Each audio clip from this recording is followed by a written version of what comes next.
Hello and welcome to the John Bell Croyden podcast with your host Alex Johnston. Pharmacy pioneers since 1798, John Bell Croyden will boost your health and well-being by bringing you fresh, regular content and interviews with fascinating guests.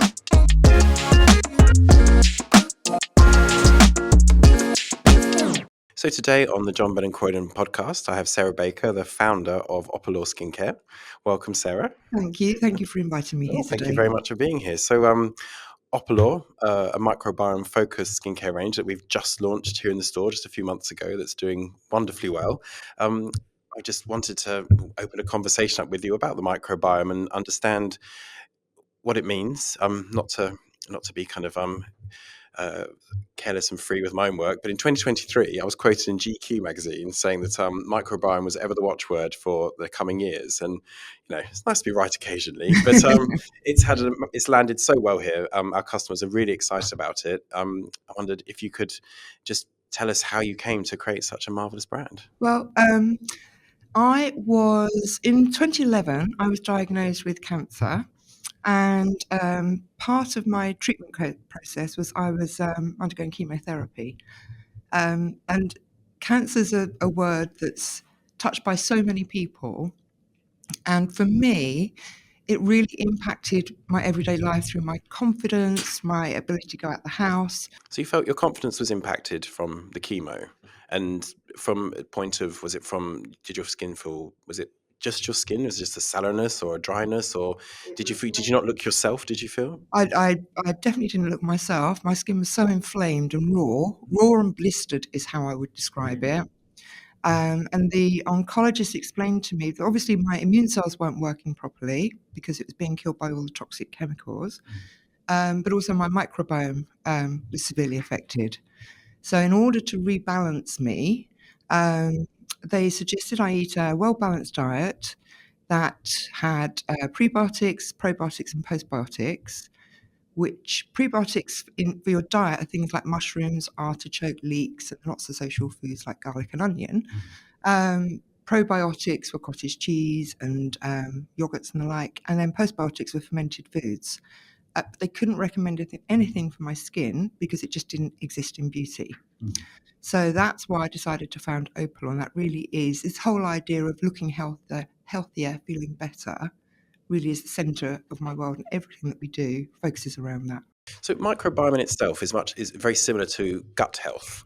So the microbiome of your skin is the fauna and flora of the good bacteria that helps keep the skin healthy. So and that's something that's often overlooked. People are using stringent cleansers and stripping the goodness away from their skin, and so there's only so much you can get from, because I know a healthy gut is the 360-degree health, so your gut affects so many different parts of your body. In terms of your skin, it can't completely heal from within. It does need a topical application to bring that microbiome back into balance. Yes, exactly. And this whole gut-brain-skin axis is all connected. So, for example, in one of our products, we've got this ingredient that protects telomere attrition. So telomeres are your stress genes, basically. And it's called Micrococcus lysate, and it was discovered in a Polynesian sea breeze. It's my favourite ingredient, very exotic. And it protects telomere caps, basically. So when you're stressed, you release cortisol, adrenaline, and it basically shortens the telomere cap. So this ingredient has been proven to lengthen or protect the telomere caps. So, as I say, this whole brain-gut-skin axis is all deeply interconnected. And have you found from when you changed your diet from being unwell, did you see an immediate change in your energy? And obviously you're going through chemotherapy at the time, but did you feel a profound change, or was it gradual? No, I did. I did feel a change. I felt less sluggish, and definitely more energy. So that experience, obviously, 13 years ago now, and that led you to start the process of creating the wonderful Opalore. So I know it uses Swiss science, which is we're seeing a lot of good skincare coming out of Switzerland at the moment. But what took you to Switzerland? I had connections there, and then when I met the team over there and saw how they worked, the equipment, the knowledge, the expertise, there was no other option really. I just, I felt it was the right thing to do. And also it's like the home of wellness anyway. It is. So So Opalore is a clean brand then, using Swiss yes. science. There's no nasties. It's all based around ingredients that are obviously beneficial to the skin. You were talking to me earlier about the natural preservatives that non-natural ones can be quite detrimental to the microbiome. Well, even natural ingredients like essential oils can harm the microbiome. So natural isn't always good. And I try to steer away from these nasties and clean, labels, because every beauty brand, I believe, is clean. They have to go through such stringent testing to get their products onto market. But it's more the things about the preservatives, fragrance, and harsh chemicals. You've avoided all of that in your. Avoided all of that, yeah. And what was your decision to make Opalore into a one-stop shop? So you can, by using your products, you don't need to use an eye cream, you don't need to use a serum. It's doing everything the skin needs in one place. Is that because you feel in the beauty industry, there's an abundance of products that aren't 100% necessary, or was it something you set out to do, or did it just work out that way? It was more from a place of people lead busy lives these days, and who's got time for a 10-step skincare routine? And just not applying, especially when you're talking about the microbiome, applying too many products to the skin can cause damage. And we're not chemists, so once you keep applying serums, creams, essences, and they're all mixed together, you have no proof of what benefits it's actually doing. So overloading the skin. It's overloading the skin, yeah. That's interesting. I never thought about it like that we're not chemists. So I suppose we don't know the reaction, because everyone's skin's different, obviously. Yeah. So we don't know what reaction the mixture that we're putting on our skin is actually going to have until we have it. I suppose in essence. And when you have a reaction, when you've used this whole step, this regimen, which one is it that's causing the reaction? Oh, yeah, another good point. Yeah, you'd have to try them in. Well, yeah, but you can't try them individually because you'd mix them together to get that response. So that's a really good point, actually. And so you approached your brand with in quite a different way. So Opalore has 5 SKUs within the range, and each one is designed specifically for an age range. Kind of, to an extent. Your skin's very different, obviously, in your 20s than it is in your 60s. And I think, a lot of brands use this one-size-fits-all approach where they target the 40-year-old because that's when women start investing in their skincare. But your skin's very different throughout your ages, and also your microbiome changes throughout your, different life stages. They can actually predict your age by looking at your microbiome to within 4 years. Yes. So, and when you're in your 20s or 18 20s, you haven't really got any aging concerns. It's just more about protecting aging. And then when you're in your 40s, you start, to lose CoQ10 within your skin. So we added that to all the ingredients from 3, 4, 5 upwards. And then when you're 60, your skin becomes thinner, and, you're just trying to keep that health element there all the time. And as you age, your immune cells become less efficient, your microbiome changes. So these two in synergy with each other that really makes the products work. So they can actually look for markers within your microbiome. That's what tells you the age within 4 years. Yeah. There's 20, everybody's got their own unique microbiome. And it doesn't matter what age, gender, ethnicity. There's 20 key species that are uniform to everybody. And those are the 20 species that our scientists studied. And the women who were 60 plus, they'd started to lose some of the beneficial species, one of them being lactobacillus, which helps with hydrating properties. So we wanted to see if we could put that back on the skin and help, increase the diversity of the microbiome, which is basically gives you a healthy skin. The more diverse, the better. So people that live in the countryside, people that have got pets, tend to have a more diverse microbiome. Pets? Yeah. Because that's coming from the animal? Yes. Oh, so it really is sort of tiny bugs, yes. Basically. And you need the good and the bad as well. So it's all about balancing. So living in a city, say, the pollution and the usual things we associate with city life, that's going to also strip away some of your microbiome. So you're saying living in the countryside, does, yes. Because we haven't got the diversity around us. Also, sun damages the microbiome. There's lots of different things. It's not just about skincare products with harsh chemicals, but it's all about rebalancing. So how, and forgive my ignorance on this, but how would you go? I know you did a lot of clinical trials with your brand, but where do you start with that? What was like the first thing you test to begin the process of doing the clinicals? Well, for the microbiome, Well, to understand what it should look like. Is this like a standard where you say, well, this is what at 35 your microbiome should look like? Did you have like a starting point for what good looked like, or did you just have to look at various different well, people? And we did 5 separate studies. We worked with these scientists who've got PhDs in stem cell, microbiome research, and epigenetics. And they're the leaders in the field of microbiome. So we went to them, and they've just started this new company called Sequential, which takes a more advanced, more precise, and accurate data capturing using qPCR DNA analysis rather than swab testing. okay, so it's done at DNA level as opposed to Yes. just taking a sample from the skin Yeah. itself.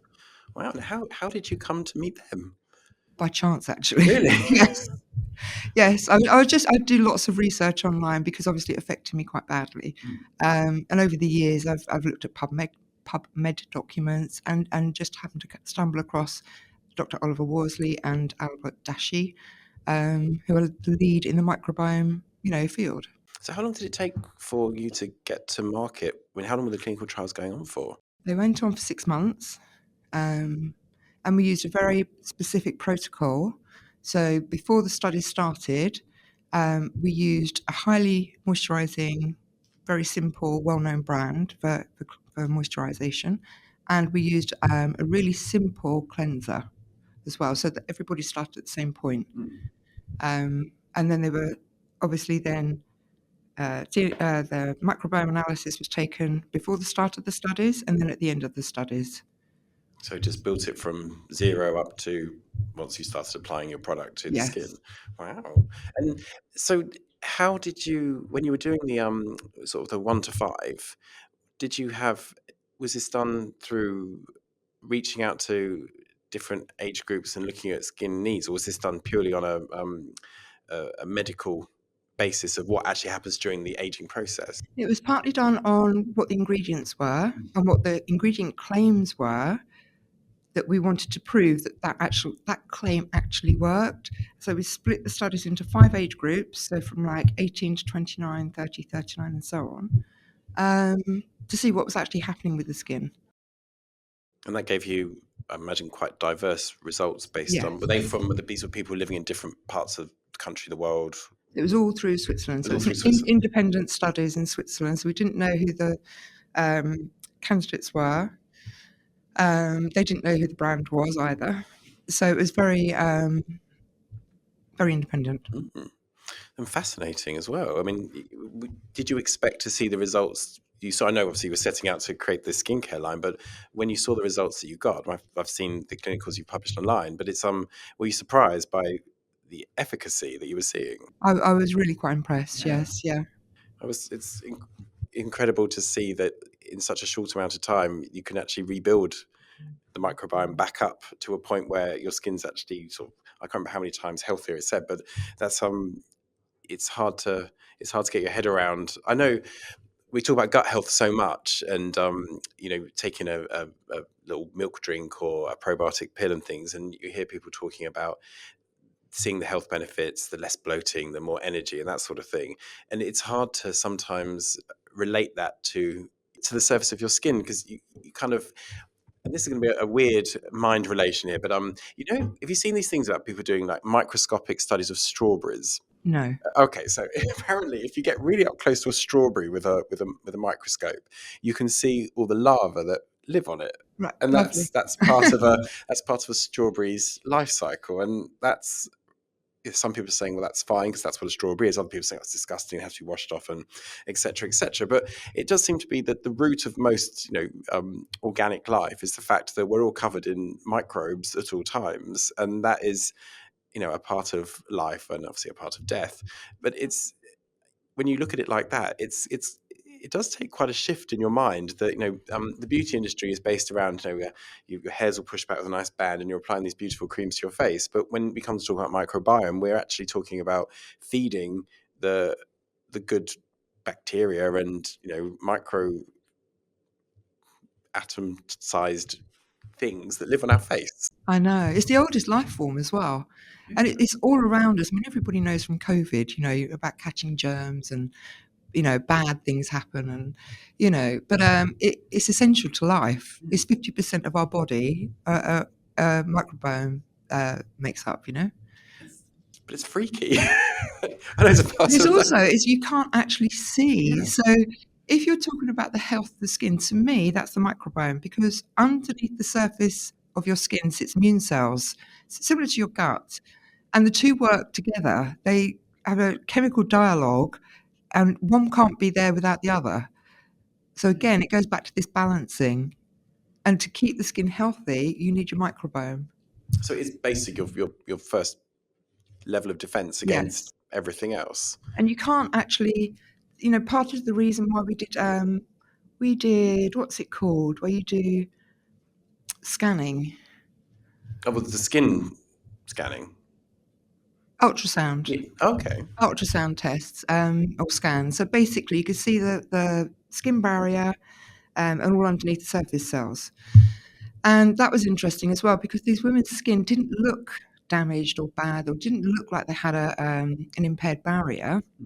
But when you actually saw the ultrasound scans, it was quite interesting how wavy they were compared to after they've been using the products, where it went completely straight again.